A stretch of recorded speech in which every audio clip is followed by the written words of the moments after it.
Hello, আসসালামু আলাইকুম। সুপ্রিয় ১৯তম শিক্ষক নিবন্ধন পরীক্ষার্থী ভাই বোনেরা, আশা করি আপনারা ভালো আছেন। আপনারা জানেন যে অলরেডি ১৮তম নিবন্ধন রিটেন পরীক্ষার রেজাল্ট সম্মুখে এর রেজাল্ট প্রকাশ নাই হইতে কিন্তু গণবিজ্ঞপ্তির কার্যক্রম চালু হয়েছে। আপনারা হয়তো বা ভয় পাচ্ছেন যে ১৮তম থেকে সকল শিক্ষক নিয়োগ হয়ে যাবে, আমরা পাবো কিনা। আসলে তা নয়।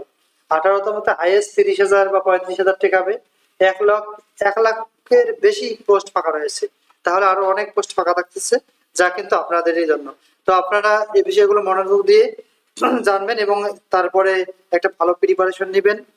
আমরা দোয়া করি যে আপনারা ভালো পর্যায়ে চলে যান। আর ১৯তম পাস করার জন্য আপনাদের যে বিষয়গুলো জানা দরকার সেগুলো আলোচনা করানো হচ্ছে। ১৯তম শিক্ষক নিবন্ধন পরীক্ষার্থীদের জন্য বিশাল সুখবর। খুব শীঘ্রই ১৯তম শিক্ষক নিবন্ধনের সার্কুলার প্রকাশ করা হবে। সাধারণত প্রত্যেক নিবন্ধনের ভাইভা চলাকালীন সময়ে পরবর্তী নিবন্ধনের সার্কুলার প্রকাশিত হয়ে থাকে। তাই আশা করা যাচ্ছে যে ডিসেম্বরের আগে ১৯তম শিক্ষক নিবন্ধন সার্কুলার প্রকাশিত হতে যাচ্ছে। তাই ১৯তম যারা পরীক্ষা দেবেন তারা চাইলে এখন থেকে ভালোভাবে প্রিপারেশন নিতে পারেন। আমরা ১৯তম শিক্ষক নিবন্ধনের প্রিলিমিনারি ও রিটেন পরীক্ষার জন্য সাজেশন উত্তর সহ তৈরি করেছি। অলরেডি আমাদের কাছ থেকে অনেকজন নিয়েছে।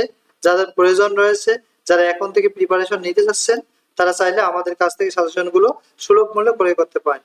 নিচের হোয়াটসঅ্যাপ নাম্বারে আমাদের সাথে যোগাযোগ করতে পারেন। আমাদের হোয়াটসঅ্যাপ নাম্বার দেওয়া আছে। আমরা প্রিলিমিনারি পিডিএফ ও লিখিত সাজেশন উত্তর সহ পিডিএফ ফাইল প্রদান করে থাকি। আমাদের রিভিউ দেখতে ১৮তমদের কমেন্ট গুলো পড়লে আপনারা জানতে পারবেন যে আসলে আমাদের সাজেশনটি কত গুরুত্বপূর্ণ। তো thank you for watching this video. যদি ভালো লাগে অবশ্যই সাবস্ক্রাইব করবেন, আর যারা সাবস্ক্রাইব করেছেন তাদেরকে অসংখ্য ধন্যবাদ।